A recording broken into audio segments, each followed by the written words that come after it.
Rightio.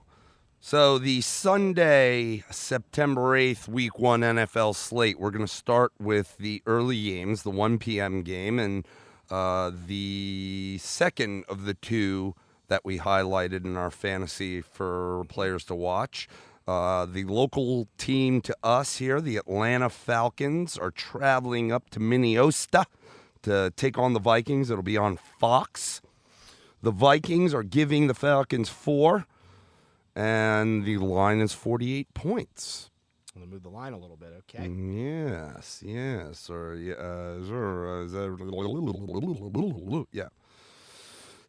let's talk a little bit about this and what we're thinking in this game. I think that one of the things you touched on when we were talking about this game in the fantasy podcast was the defense for Minnesota. Yep.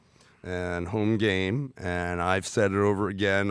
First game of the year, I think always favors defenses. Mm-hmm. You got the Dirk Cutter offense back in effect in Atlanta. Now, they've been there before, at least the majority of them. The pieces that are most important, sure. Ryan, Julio, Devonta. Mm-hmm. And so they know the offense. Maybe it'll take them a minute to get back into it. Sure. Coming off Sarkisian last year. We've all said that Julio Jones will get his no matter what, and I think he will. I think, though, that the Vikings are certainly going to put an emphasis on trying to slow him down. This could be a great game for Calvin Ridley on some underneath routes, certainly from a touchdown perspective. I'm interested to see the work that Devonta Freeman gets. One of the things that we touched on again in that fantasy podcast earlier in the week was about Devonta Freeman, the really lack of depth the Falcons have at running back right now. Yep. And so what does that mean for Freeman? He's not old, but he's getting older. He's had injury problems the past several years. So are they going to give him the work, or are they going to ease him in, be conscious of the fact that they don't want to injure him because there's not much behind him? I'm very interested to see how that plays out. Now, I think that he'll get back to his form in terms of not just running the ball the way he did a few years ago under Cutter's offense, but also catching the ball. Sure. I think he's one of the good ones when it comes to that. You have all these new young guys. They have to, coming in the league at running back, they have to show the ability to do both, run the ball and catch the ball and block for that matter. Yep. But he's kind of one of the originals. When he came into the league, he was good at that before Alvin Kamara and McCaffrey or whoever else you want to talk about that's kind of newer out there. From the Vikings side of the ball, I'll talk a little bit about daily fantasy for those that do the FanDuels and such. This could be a sleeper with Kirk Cousins because he'll be low priced for your cap in those. Mm-hmm. And I think it's going to be a game where he'll have to play a little back and forth. I think Dalvin Cook should have a pretty good day. I'm not sure about Diggs today. I think that the secondary for the Falcons is so-so. Their two starting guys last year both, were in and out with some injuries. Yep. I think they're both back now. Or is Alford? They might have traded Alford. I can't even remember. Big is getting Neal back. Yeah, in the defensive so backfield. Keanu Neal, yeah, that's right. And but I do think that Adam Thielen can have a good day today. I think that they're gonna. He started off last year on fire, and I think he's going to try to get back there. So I think it'd be more of a Thielen day than a Diggs day. I think Cook will be solid. What did we say? What did I say? The spread or the over-under? 48, yeah. So there's some points on the board there. Chime in. What do you think? I'll give you a prediction on my score, but what do you think before we go that route? Well, let me say this. From a Falcons perspective, I am from a fantasy perspective. And again, this is an NFL discussion, but from a fantasy perspective, I was big on Julio Jones, which I don't think is some big reach, but also on Matt Ryan putting up the statistics. I think this offense, and you were talking about Devonta Freeman and some of the injury concerns, especially head injuries. But he went ahead and I think really is looking to set the pass up, or have the pass set up the running game. So I look for them to be an air it out kind of team. And I think so. I think the Falcons, that's the way they're going to play. So Devontae Freeman, I think, is going to spell that. And so, and in turn, they're going to try to get Ito Smith some carries. They got to figure out what they got in their backup running back, with the idea that they very well may need him throughout the year. I think it's going to be tough sledding for the Vikings, or for the Falcons against the Vikings defense when it comes to running the ball. So I see him passing quite a bit in this game. So my belief on this game is I've got the Vikings taking this game. I think it's going to be close. I definitely think that 3.5 spread is there. But I think the Vikings just are more all-round of a team. They can put up some points offensively, and I do believe that Dalvin Cook will have a big day for the Vikings. Okay. You got a prediction? If I'm going to throw out a score, I'll probably say maybe 28-24. 28-24 Vikings. All right.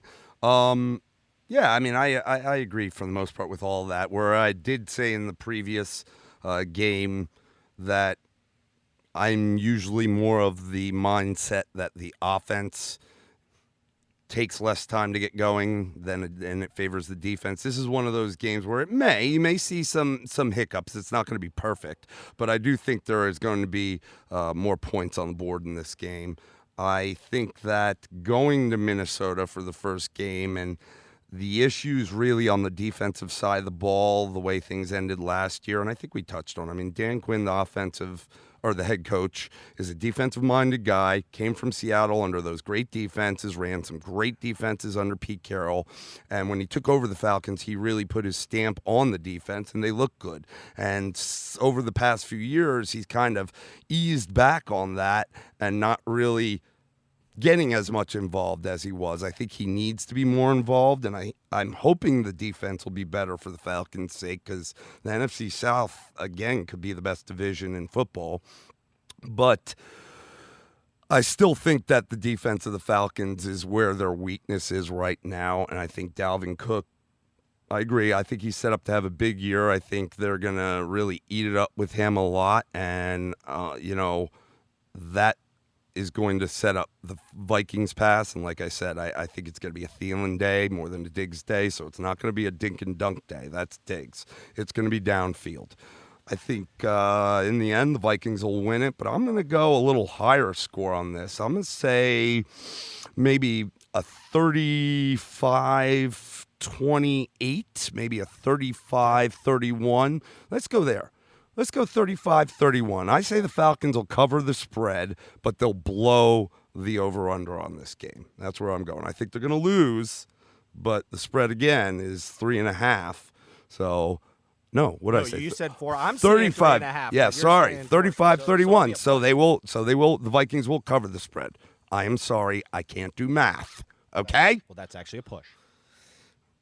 No, 3.5 was the spread?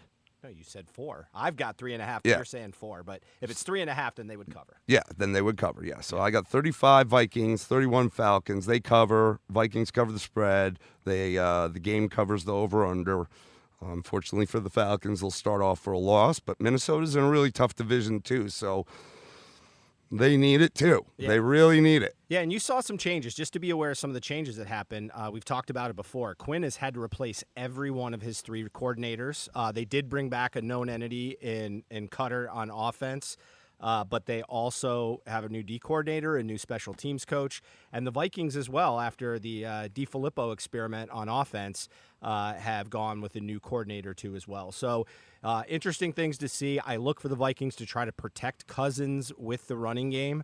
He does not have a great record against 500 teams. Again, we're all 0-0, so I don't know how much that means in this game, but I think they are going to protect him. So it's going to be an interesting game, to say the least. Yeah, I think at the end of the day, if you're looking for a player on each team who's going to carry each team, I think it's going to be Dalvin Cook on the Vikings side, and it's going to have to be Matt Ryan on the Falcons side. Yeah, so probably with a lot of Julio and Calvin Ridley. All right, so we're going to head into the next game that we want to look at is going to be the Buffalo Bills and the New York Jets. Yes, Buffalo is traveling to MetLife, playing the Jets on their turf in New York. The game is at 1. It's on CBS. The line right now sits at 3, I believe, is what it looks like. Yep. The Jets are giving 3 to the Bills, and the over-under total is a 41-point game. Yep. So you got an interesting matchup here at quarterbacks. You got 2 second-year guys with some different skill sets. On the Buffalo side, you've got Josh Allen, who is definitely more of a runner, a big-armed quarterback. Limited somewhat in his offensive weapons. And for the Jets, you got Sam Darnold, who I would say certainly no high level, though some people are predicting Robbie Anderson have a big year. No real high-level weapons in the wide receiver, but brings in a workhorse in Le'Veon Bell on the back end. And then the last thing I think that's going to be important to talk about is I think a very underrated defense in Buffalo. So it's going to be interesting. This game's in New York, so they got the home crowd going for them. And tell me what you think. Well, I completely agree with you about the Bills comment. I think at the end of the year, they're going to be a top 10 defense for sure. The question is how high in that top 10 can they be? Sure. Sam Darnold. Darno. Here's the thing with Robbie Anderson, and even from I'll throw this in from a fantasy perspective. Great year. He's definitely going to be their number 1, but his cornerback matchup, not just in the first 6 games, but throughout the year, is brutal, and that's really probably why he's not higher ADP wise in draft rankings. He's gonna have top corners in the league on him every week. The Le'Veon Bell experiment, well, we'll see how that goes. I understand he stayed in great shape and was able to get perfectly healthy while he was off, but there's nothing like gameplay to tell you really how healthy you are. It's not the same line that they have in Pittsburgh. I actually am going to go the other route. I love Josh Allen. I think, and I know they lost McCoy, not that really matters. We're going to see a blend of running backs back there. But I think that he'll do his thing running the ball too. He's going to be everything for them. I actually think, and it may not be a huge jump, but from his draft position, from what he's produced, Zay Jones may be a little better this season. Now, again, it may not be great.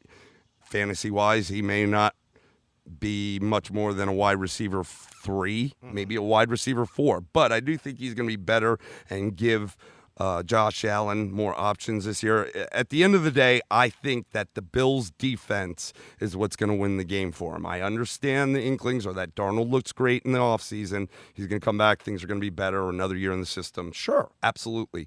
I think the Bills' defense is still going to give him problems. Yep.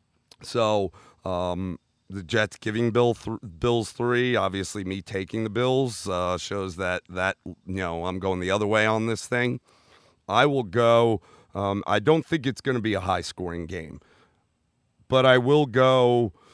What did we say the line was on it? 3. The over/under. 41. 41. So I might go a little over that. I'm going to say a 28-27 game. Okay, I think it's going to be a close game. Okay. All right. And that is in favor of the Bills. So that means that I'm taking the points and I'm going over on this game. So what do you have as prediction before we move on? All right. I'm in agreement with you about the Bills' defense. Something about Sam Darnold. There's a lot of talent there. And so I think he is primed to have a good year. He's going to take a step forward. But remember something. He threw 15 picks on 17 touchdowns last year. I see the Bills confusing him early. I don't think it's going to be a high-scoring game at all. I'm going to go 17-10 with the Bills coming out on top. I think they're going to get a turnover that's going to lead to an easy touchdown, if not a defensive touchdown. I think it's just. Wait a minute! Didn't you just take the Jets or second? I didn't take them. I was just discussing my comparisons to them. So I do think the Bills take them. I think it's going to be a learning experience for them. to make that next step forward. And again, I just think this Bills defense is highly underrated. I also think it's going to take a little while for the Buffalo offense to gel. They do have problems in the backfield. I don't think McCoy was as big of a loss, but the dynamic sense of what McCoy used to be is no longer there. So I think Josh Allen's going to have to make some plays, probably score one on the ground, and I think that's what it's going to be. 17-10. All right. Yeah, and just to kind of, again, give you players to look for, Josh Allen's going to have to carry the weight for the Bills, and on the flip side, it's Sam Darnold, the quarterback's going to have to carry the weight in this game. Yeah.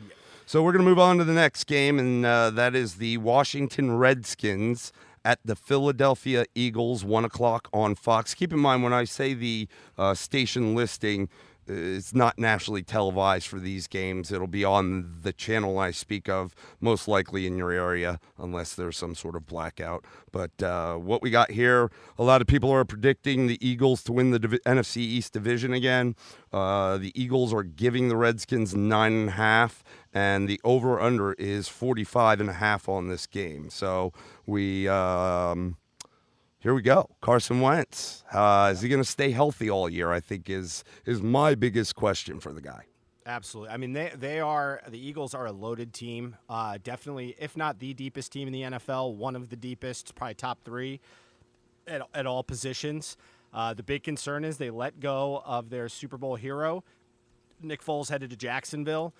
So it's what happens if Carson Wentz gets hurt. If it does happen this year, which I pray it doesn't, because Carson Wentz is a great talent. But based on history, you better be ready. And I don't think they're ready based on what's behind them. I don't see the Redskins as the team that's going to do that, though. I think the Redskins are playing for a top 5 pick this year. I see just way too many holes in this team. I think you're going to see Haskins sooner or later, and that's not to their benefit. I think Haskins needs some seasoning. Right now, they've got him in the backup slot. Right, they've got Colt McCoy behind him, and Case Keenum will be the starter. Right, but I don't expect the Redskins to push him. I think this game's going to be a rout. It's in Philadelphia. I think the defense is just going to raise hell with that Redskins offense. I look for them to more than cover the 10 points. I could see them scoring in the low to mid 30s and the Redskins being around the low teens to maybe 10 points. So to me, this game is going to be a little bit of a walkthrough for the Eagles. I'm just not seeing it from the Redskins this year. And that's a rough matchup starting off the year. Yeah, I think the Redskins are going to be bad this year. So that's good news for me. As a Giants fan, we get to play them twice, and maybe we won't be at the cellar of the division. But I do agree. I don't think that Philadelphia is as high-powered and as you may think. But I do think that they're going to be good this year, and I think this game's going to be, I don't know if it's a blowout, but I predict at least a couple touchdowns. I think that depending on what side they line him up, okay? Defensive tackle for the Philadelphia Eagles, Fletcher Cox, their superstar. If he's on the left side, the Washington Redskins have the luxury of taking the waste of space from the Giants that was Eric Flowers at left guard, and he is a revolving door. So and mind you, they're without their left tackle, who is sitting out, in Trent Williams too as well. That's so right. The whole left side of the line is in flux. Yeah, well, they picked up Donald Penn, but he's old, and he's not as good as he used to be. So if they've got Fletcher Cox on Flowers, whoo, man, Case Keenum is going to have a long day. The other thing I am interested in seeing from the Redskins side of the ball, running back wise, Geis is back healthy. They have him listed as the starter with Adrian Peterson behind him. But we saw Peterson last year. I know he's old, but he still had some left in the tank. He did. And, he's the veteran. And then the other thing is wide receiver.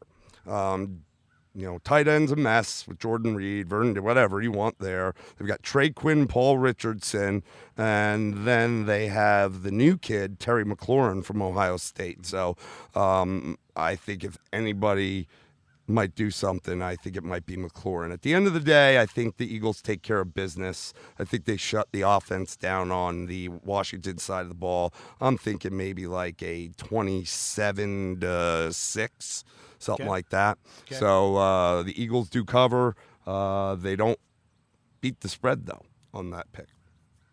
So let's hit the next one. All right, so maybe we'll take a look now. There's a game that's going to be kind of interesting. Is going to go to Carolina and see the Panthers hosting the Los Angeles Rams. Los Angeles. I got to remember where everybody's from now with all this team moving. It's like watching NBA players. Yep. But the LA Rams going up again with that high-powered offense and a strong defense. They've had some changes on their defense, some interesting ones, certainly, I think, that may play out through the year. But coming up against the Panthers team, the belief is that Cam Newton is ready to roll. We know Christian McCaffrey is going to get his touches and wreaks havoc in the passing game as well as running behind the line. So what are you thinking on this game? This one's going to be kind of interesting to me. Yeah, did you go over the lines and such? We got the game, they show it on Fox at 1. It looks like the Rams are giving 3 to the Panthers. Again, the Rams are going to Carolina. It's a 50-point over-under. Yep. It's, let's see, it's one of the highest of the day. I think the Rams will pick up where they left off in the Super Bowl. I think that from a player standpoint, I think that Cooper Kupp is back healthy. He before he went out injured was Goff's target, especially near the end zone in that 10 to 15 yard range.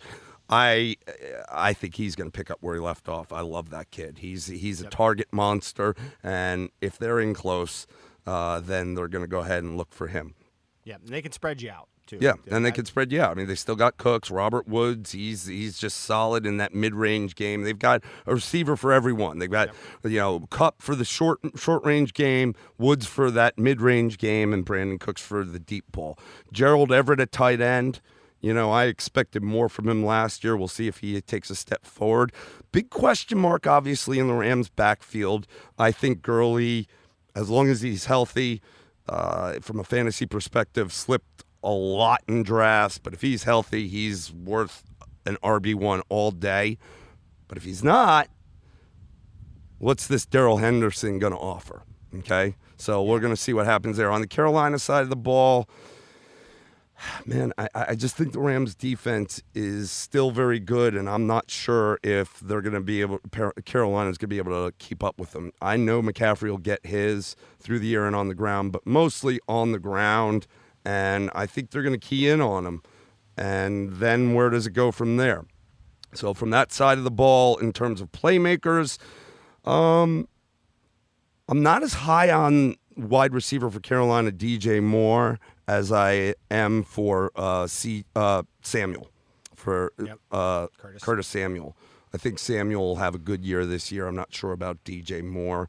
And one of the reasons for that is DJ Moore's kind of filling in the slot that Devin Funchess had. And before him, it was our friend Kelvin Benjamin. And I just never thought that there was tons of production there. So it might not be a place Cam always likes to go. At the end of the day, I think the Rams win it. I think they're going to win it bigger than the spread, so I think they're going to definitely cover, and I'll say maybe a 35-21 score. So that will cover the over-under. All right, interesting. I like what the Rams have going. I think the question mark certainly with Gurley. There's a question mark on the other side with Cam. I think this game's going to be a little bit more lower scoring than that, and I think it's going to be interesting to play out. I do think the Rams are going to take this game, but I'll admit I got some things that make me lean the Panthers' way. I think where the real difference is in the receiving core with the Panthers versus the Rams. I just see them struggling to be balanced. And, we're not just talking about a guy that didn't play in the preseason. We're talking about in Cam Newton. We're talking about a guy that was limited in the preseason and also missed games at the end of last year. I think it takes a little bit of time to shake off the rust. I don't think they're going to be able to sit him back there in 5 and 7 step drops consistently without putting him in harm's way. And I think they may need to with these receivers. So remember, you have Mr. Aaron Donald on the other side of the ball, Right. so he better make his decisions quickly. Right. So I think that's going to be a challenge. They've got some talent in the secondary. Their corners, this is a team that's not void of it. They did lose a few people last year off their defense. So and the weather there, I want to say this about there's a lot of games being played outdoors in the Southeast. And for those of you not here, it is hella hot with the hurricane is Humid. holding the weather. Now, these are pros, but at the same time, it matters, and I think it slows people down. There's a reason why the Dolphins have records like they do, even when they're bad in September. So while Carolina, it's going to be hotter than average. It's going to be a 90s game. So I think that just, that's tough.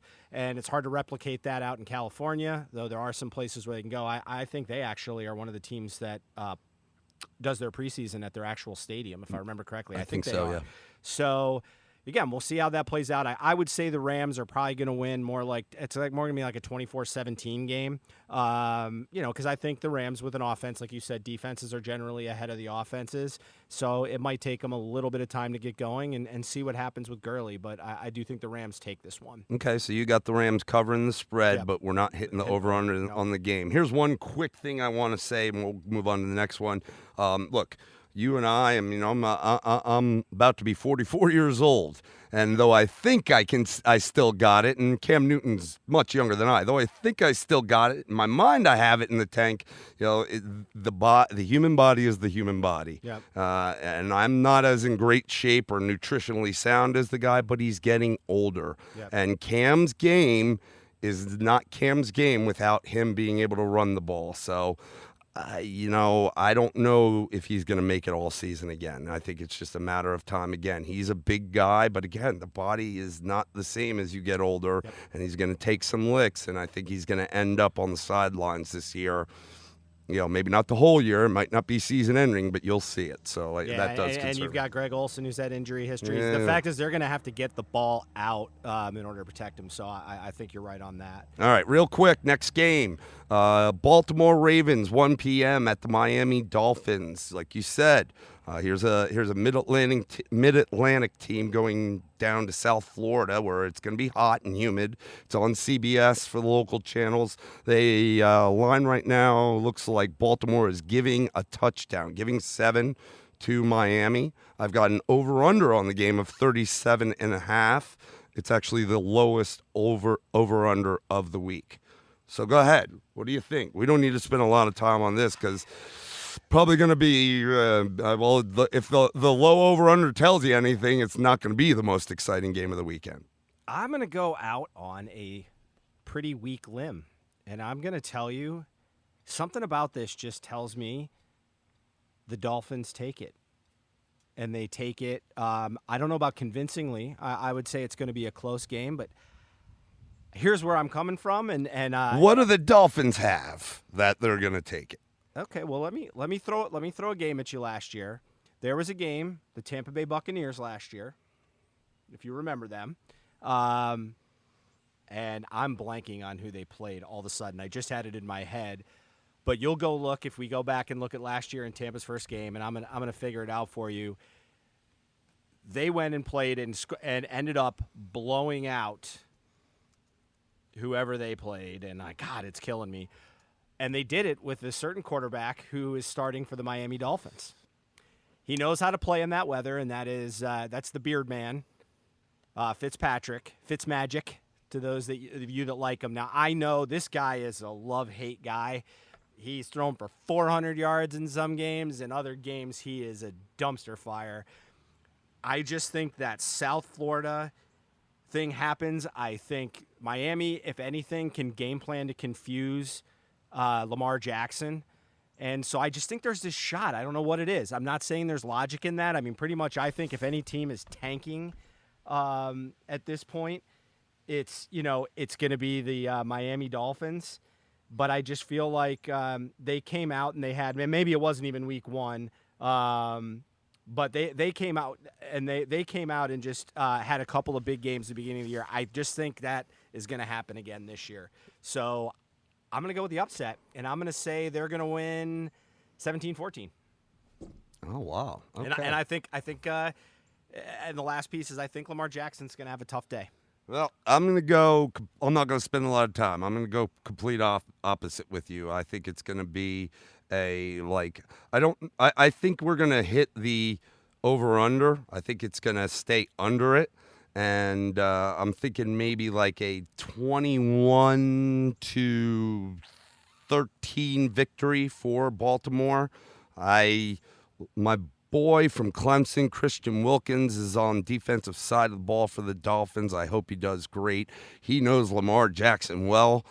I don't know what else is so great about that defense, and he's a rookie.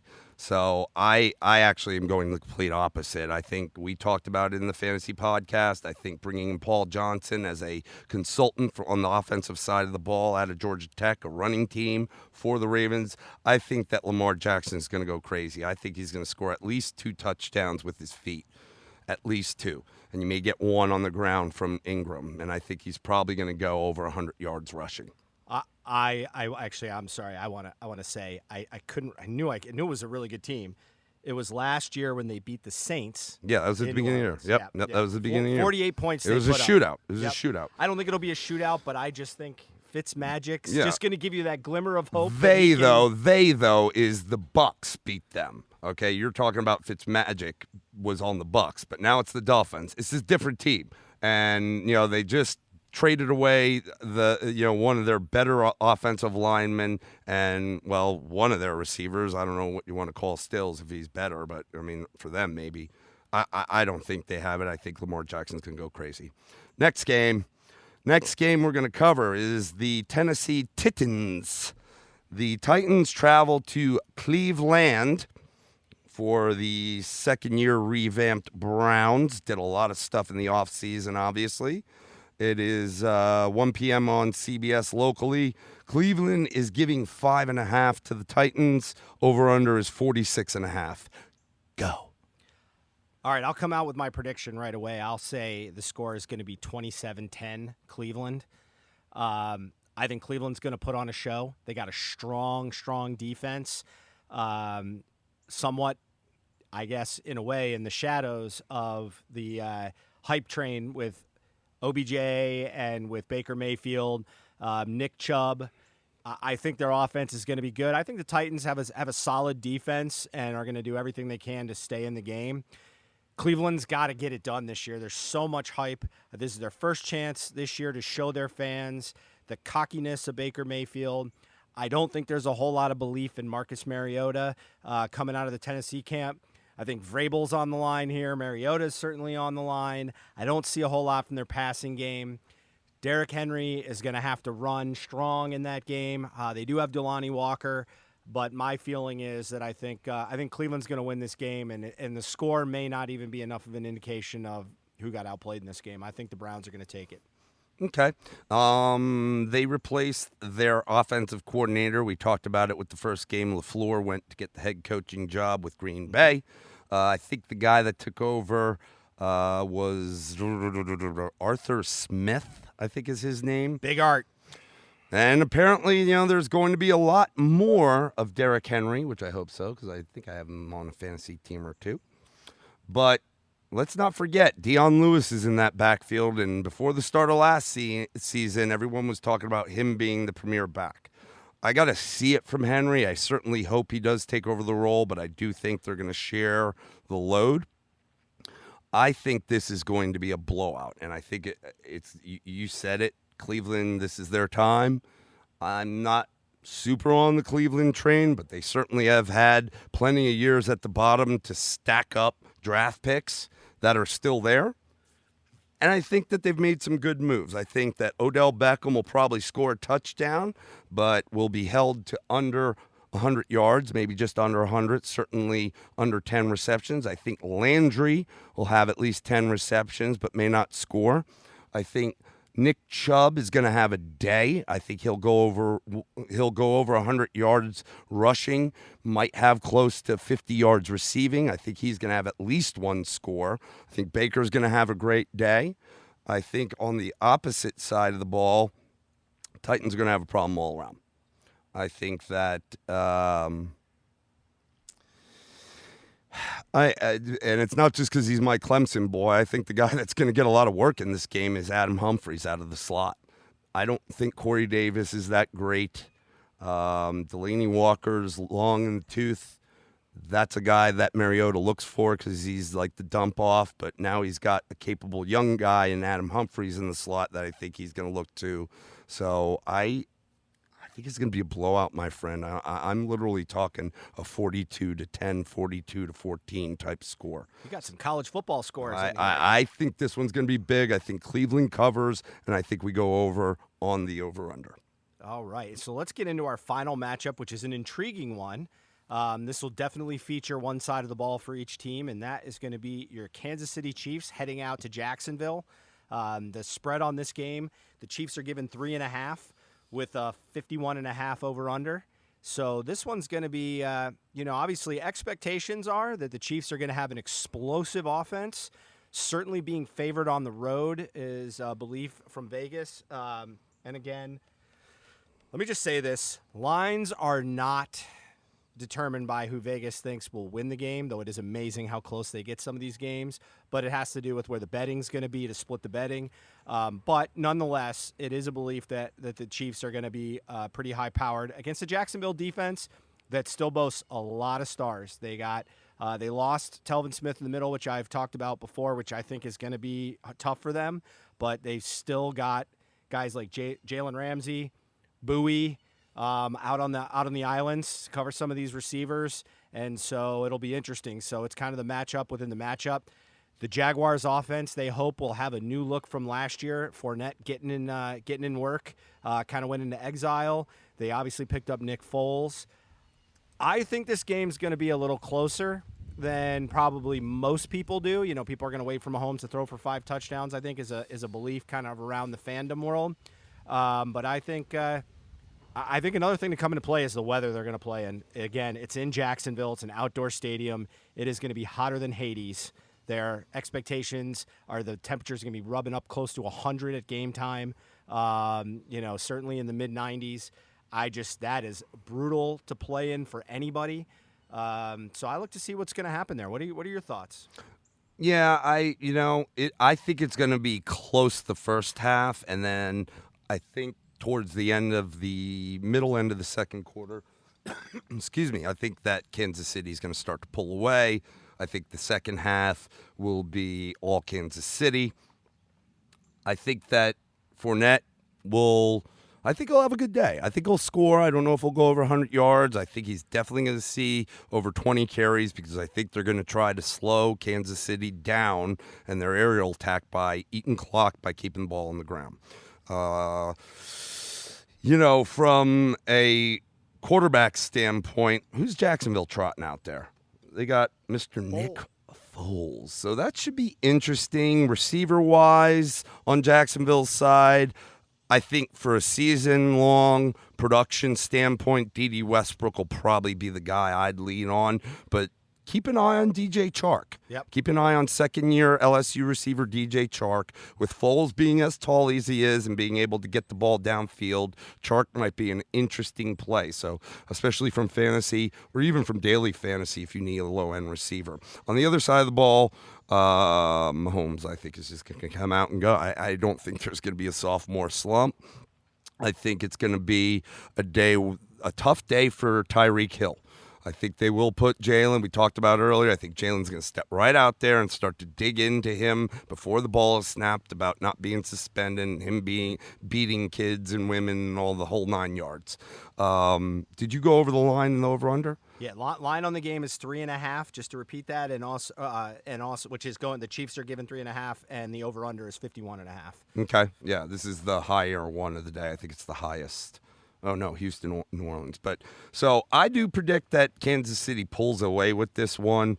I think it's going to be maybe like a 38-17 game, 38-17. I think that, they will cover and that the over-under will 38-17. That's what?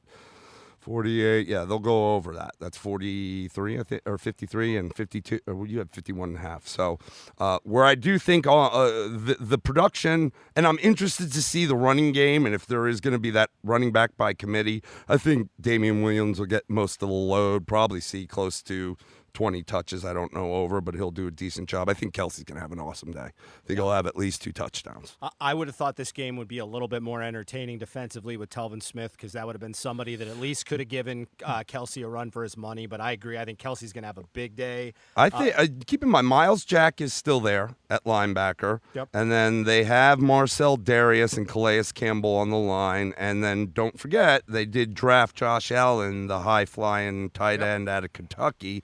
And they have him behind at the right side DN behind Ngoku. So we'll see if he'll get time. We'll see if he takes that role over as the year goes on. I do think the Chiefs are going to win this game. I'm going to go with 31-21. I think the Jags, one thing, Foles can be effective, and this Kansas City Chiefs defense is weak. You talk about a team that lost D Ford. So they are not they were pretty horrible last year. But when your offense scores, so to me, I think the Chiefs are going to try to attack them down the middle early and get a good lead. Try to take the running game out for Jacksonville. If they are able to do that quickly, it could be a sprint. But I do see the Jags hanging in there for a little while, and then and I think the Chiefs take it over in the end as well and win 31-21. I like it. All right, we're going to pull up the afternoon games, and we'll dive into those.